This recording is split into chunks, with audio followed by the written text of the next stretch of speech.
Alors le peintre vint se placer devant la mer.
La mer. Un écran impersonnel. Un fond libre. Ici, peut-être, il pourra aller jusqu'au bout de soi. Devant lui, une pointe lisse. Une dernière caresse de la terre. Un ongle. Et s'il détourne le regard, le port.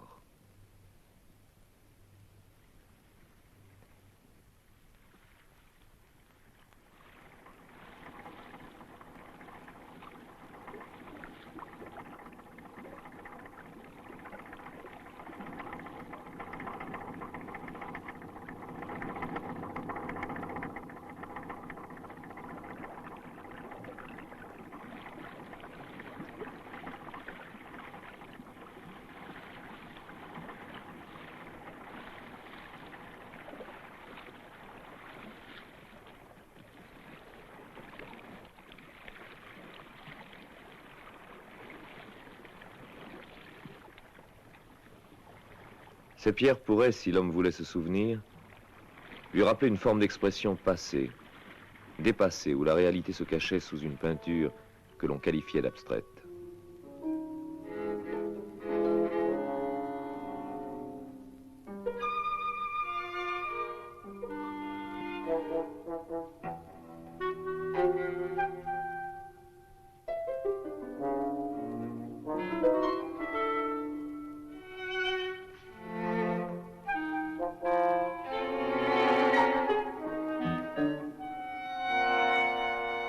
Mars. Nicolas de Staël prépare l'exposition de ses œuvres au musée d'Antibes, cet été. Le projet l'enfièvre. Pour lui seul, une grande salle, claire, inattendue entre le ciel et la mer. Une salle à sa mesure. Dans quelques mois, son œuvre sera là, offerte au monde, proche de celle des grands maîtres contemporains.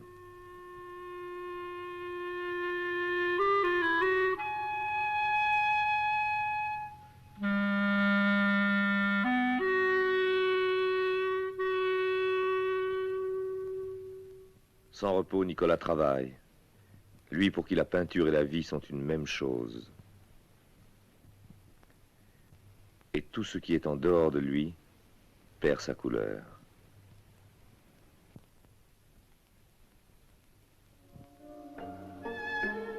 Depuis 3 ans, un nouveau combat est engagé.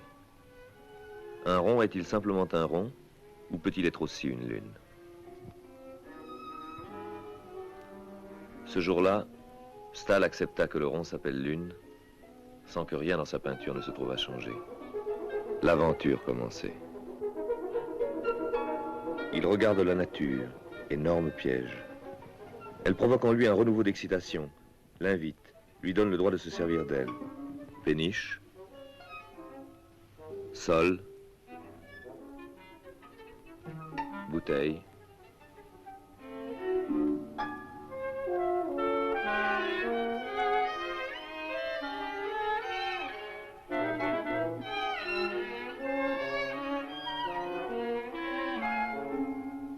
Le paysage des hommes, il le veut visible et lui donne sa réplique, fulgurante, décisive. Voir. retrouver la notion pure de la chose, tendre à l'essentiel d'une impression, qu'elle soit de Sicile, d'Espagne ou d'Île-de-France.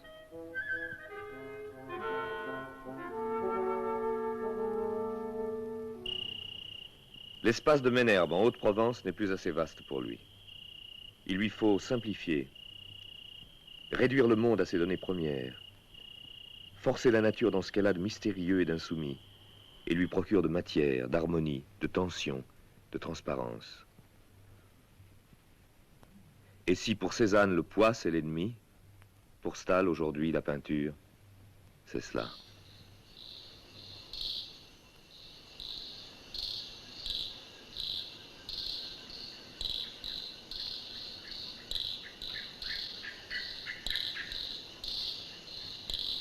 Recherche solitaire malgré les amitiés parfaites qui savent discerner chaque mouvement de l'âme.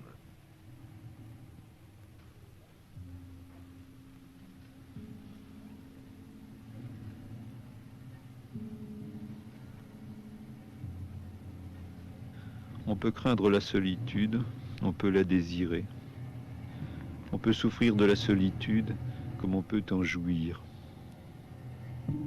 En fin de compte, elle est un luxe, cruel ou sublime, car la pensée est un luxe, car le problème de la solitude, c'est celui de la pensée. Tout homme connaît plus ou moins la solitude, bonne ou mauvaise. Tout homme qui pense l'appelle pour en être finalement victime. Certains ont dû quitter une famille bruyante pour épouser la nuit ou la mer. Puis, n'en pouvant plus de n'étreindre que le vide, ils voudraient de nouveau embrasser une épouse de chair, de vrais enfants.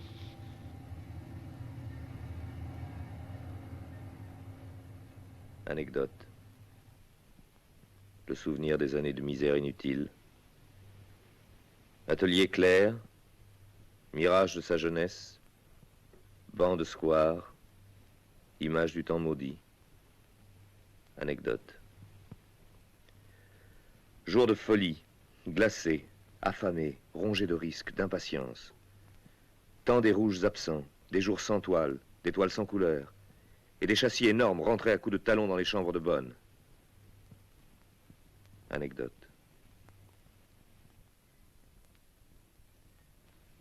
Émerger du chaos, happer la promesse d'une lueur. Voilà l'événement, l'éclair, l'aube qui vient. Les choses vont comme elles vont, de temps en temps la terre tremble. Le malheur au malheur ressemble, il est profond, profond, profond. Vous voudriez au ciel bleu croire, je le connais ce sentiment.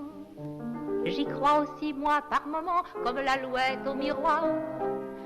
J'y crois parfois, je vous l'avoue, à n'en pas croire mes oreilles. Ah, je suis bien votre pareil. Ah, je suis bien pareil à vous.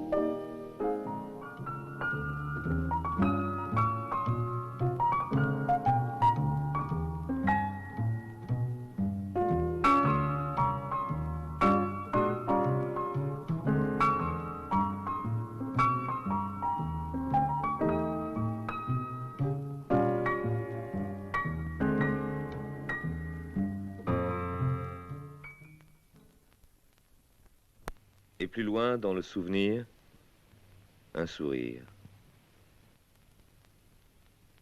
Celui de sa compagne rencontrée au Maroc.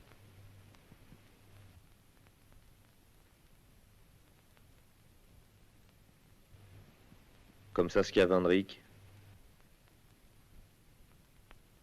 comme Jeanne Hébuterne, Jeanine armée d'amour qui accepte cette misère comme un sacerdoce. Jeanine admirable qui, jour après jour, construit la liberté du peintre. Votre enfer est pourtant le mien, nous vivons sous le même règne.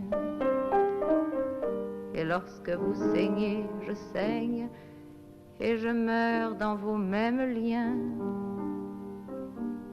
Quelle heure est-il? Quel temps fait-il?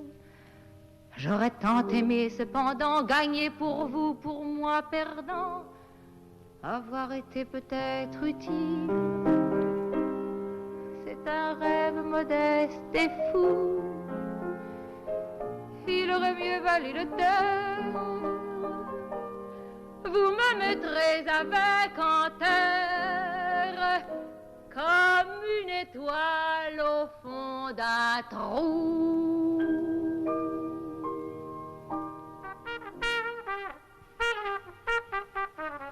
Et une nuit au Parc des Princes, cette force sourde, latente, contenue, qui l'exaspère, se libère. Cette vie qui entre dans ses yeux, dans sa peau, il l'écartèle, la broie et la recompose dans sa plus grande vérité. Figuration, abstraction, enfin les mots perdent leur sens. La main du peintre annule les querelles. En lui un pas est fait. L'aventure est dangereuse, étourdissante. Il le sait. Il rit. Il est heureux de rouge, il est heureux de vie. Il a le rire violent, brutal, étincelant de celui qui, comme lui, aimait la lumière et la vie. Courbet.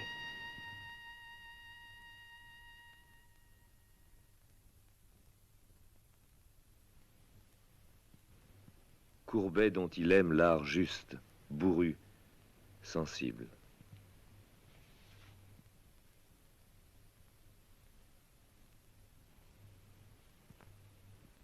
Conscient de sa force, il avait conçu l'art d'une certaine manière et s'y tenait.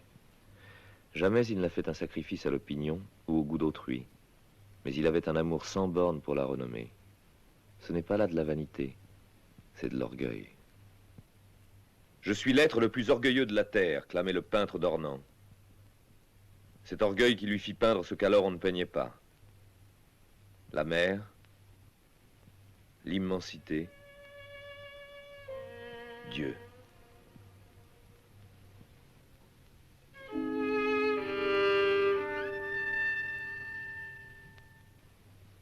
Que de grandeur au bout de l'orgueil, que de grandeur au bout de la lutte. Soumettre le monde, recréer la matière, la vie, une nouvelle fois, forcer toutes les limites. L'angoisse, elle, devra suivre. Ce matin, il laissera le soleil se lever avant lui. Soleil féroce qui rompt la nuit féroce qui attend le jour.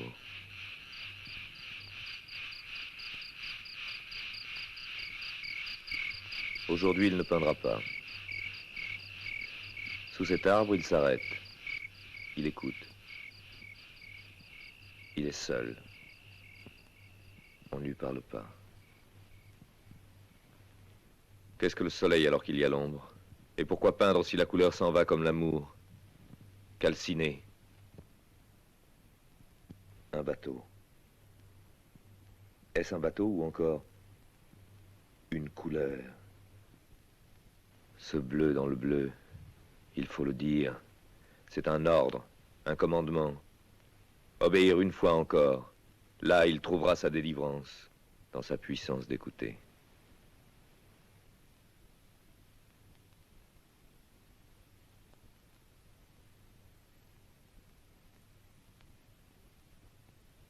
Obéir avant que la force ne lui manque.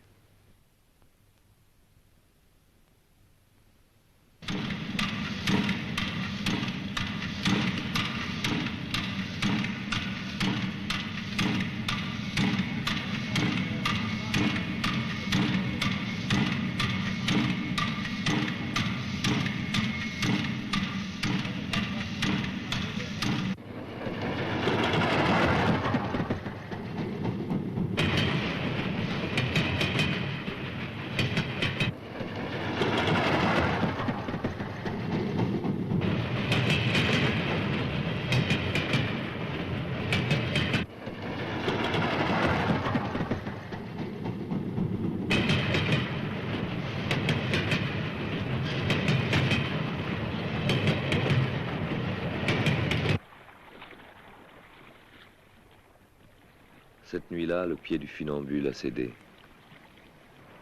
L'homme a tué sa fatigue. simplement, car l'aventure n'avait pas de fin.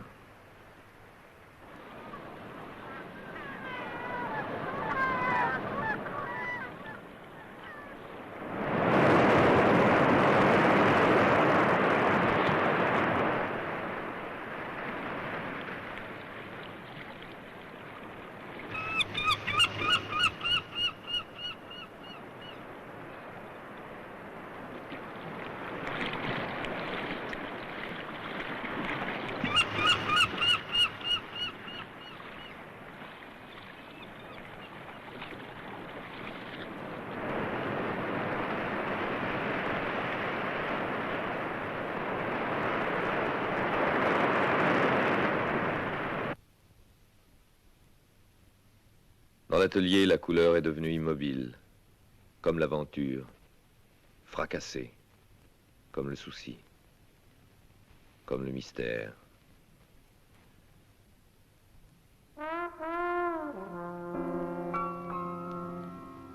Hors du temps, de la conscience, du souvenir, une toile parmi les toiles, l'image du regret violent.